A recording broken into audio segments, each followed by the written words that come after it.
Hello welcome back दोस्तों। तो स्वागत है आपका फिर से मेरे इस चैनल पर जिसका नाम है टीच विद आरवी 08। दोस्तों आज की वीडियो में हम आपको बताएंगे कि एमएस एक्सेल में प्रोसेस बार को कैसे बनाएंगे। जिस तरीके से यहाँ पर एक डेटा दिख रहा होगा जिसमें परसेंटेज की वैल्यू दिख रही होंगी, तो यहाँ पर परसेंटेज की वैल्यू को हम एक लुक्स देंगे।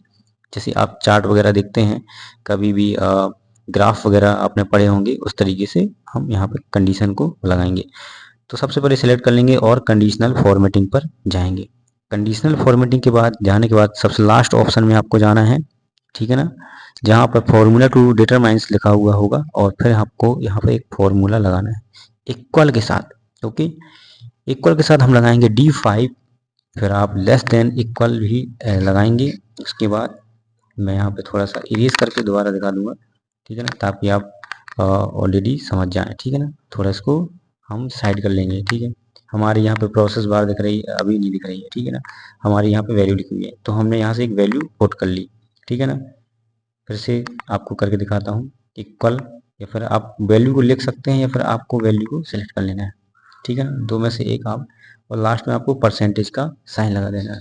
उसके बाद फॉर्मेट पर जाकर हम उसका फॉर्मेट कलर जो है चूज़ कर लेंगे। आप कोई भी कलर चूज़ कर सकते हैं, ग्रीन, रेड, येलो, जो भी आपको मनपसंद हो, ताकि जो हमारी प्रोसेस बार है वो अच्छे तरीके से शो हो। यदि हमारे 100 नंबर हैं या फिर 100% है, तो उसकी वैल्यू 100 या फिर ग्रीन कलर से शो हो। इस तरीके से हम दूसरा रूल लगाएंगे। यहीं पे फिर से जाके न्यू रूल्स पे जाएंगे या फिर आप मैनेज रूल से जाके किसी भी फॉर्मूला को कॉपी कर सकते हैं।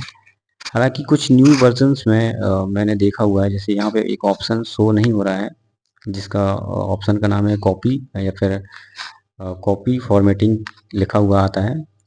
पहले हो सकता था न्यू वर्जन में आने लगा हो, अभी के वर्जन में नहीं है। तो आप यहाँ से या तो कॉपी कर लीजिए वर्जन को, फॉर्मूला को, और न्यू रूल्स को यहाँ से या फिर क्रिएट कर लीजिए। मैं दोबारा एक और रूल्स लगाऊंगा। आप कॉपी करके पेस्ट करके लगाएंगे तो आपका क्या है, दूसरा डुप्लीकेट बन जाएगा। ठीक है ना, तो आपका टाइम वेस्ट नहीं होगा।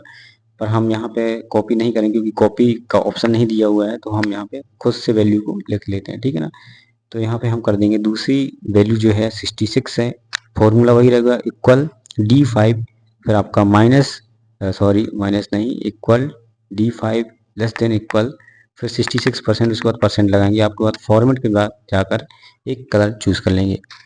इस तरीके से हमारे जो आप देख रहे हैं 3 फॉर्मूले दिख रहे होंगे, 3 रूल्स बन चुके हैं। एक रूल्स को हम और एडिट कर लेते हैं, जो भी हमारा 100% लिखा हुआ है उसको हम लिख लेंगे, क्योंकि ऑलरेडी हमने 100% वाला रूल बना रखा है। तो यहाँ पे अब हम बना लेंगे 33% का। अब हमारे 3 रूल्स हो चुके हैं। ठीक है ना, एक 67% का है, और एक 100% का है, और एक 33% का है। ध्यान से आप वीडियो को पॉज करके जो है फॉर्मूला को देख लीजिएगा। इस तरीके से ये पूरे शो हो रहे हैं, और लास्ट में हम सभी को तीनों पर जाके अप्लाई कर देंगे। ठीक है ना, 1 2 3 आप या तो चेक करके अप्लाई कर दीजिए। ओके, अब हम यहाँ पर प्रोसेस बार जो है अभी शो नहीं होगी, क्योंकि हमें यहाँ पर फिर से डेटा बार्स पर जाना होगा।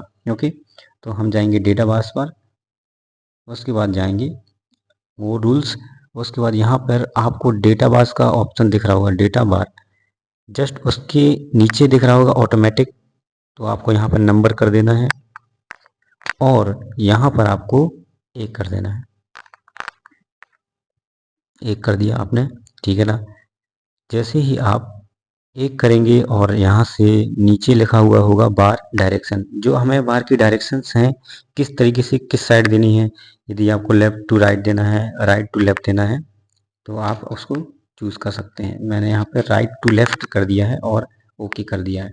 अब यहाँ पर हम एक प्रोसेस बार के ऊपर क्लिक करेंगे और यहाँ पे लिखेंगे इक्वल, लिखेंगे 1 माइनस उसके साथ जो हमारा परसेंट दिया होगा उस परसेंट को हम वैल्यू से माइनस करेंगे। ठीक है ना, 1 माइनस, और जो हमारा वैल्यू है उसको सेलेक्ट कर लेंगे और उसके साथ एंटर कर देंगे। ठीक है ना, आपको ज़्यादा कुछ नहीं करना है। इतना करने के बाद जैसे ही हम एंटर करेंगे तो हमारा जो प्रोसेस बार है ऑलरेडी अलग तरीके से हाईलाइट हो जाएगा। ठीक है ना, ये देखिए इस तरीके से, जैसे मैंने यहाँ पे जैसे ही 1 माइनस 67 किया तो यहाँ पे 33% जो है प्रोसेस बार के रूप में शो होने लगा। इस तरीके से हम इस फॉर्मूले को ड्रैग कर देंगे ताकि ये हमारा सारा का सारा फॉर्मूला अप्लाई हो जाए। तो यहाँ पे आप देख रहे हैं सभी फॉर्मूले में प्रोसेस बार जो है शो होने लगी है। जिस तरीके से आप यहाँ इसको पुट आउट करके वैल्यू को जैसे फॉर्मूला सही है या गलत, तो वैल्यू को एक बार दोबारा से रिक्रिएट कर सकते हैं। यहाँ से मैं थोड़ा सा हटा देता हूँ, 67 की जगह 50% कर देता हूँ, तो यहाँ भी 50% चेंज हो गया। एक बार और कर लेंगे भाई हम, आपको अच्छे से समझ आना चाहिए। ठीक है, यहाँ पे 0 था, मैं 89% कर देता हूँ और यहाँ पे अलग से शो होने लगा। तो इस तरीके से आप किसी भी प्रोसेस परसेंटेज को प्रोसेस के रूप में शो करा सकते हैं। इस तरीके से करने से आपका जो डेटा है बहुत ही अट्रैक्टिव बना रहेगा और काफ़ी टाइम तक यूजेबल रहेगा। ठीक है ना, तो मिलेंगे हम नेक्स्ट वीडियो पर। और thank you so much all of you. 500 subscriber हमारे कंप्लीट हो चुके हैं। जल्द से जल्द हम 1K सब्सक्राइबर का चैलेंज रखेंगे, उसके बाद हम लाएंगे एक और नया video. Thank you so much.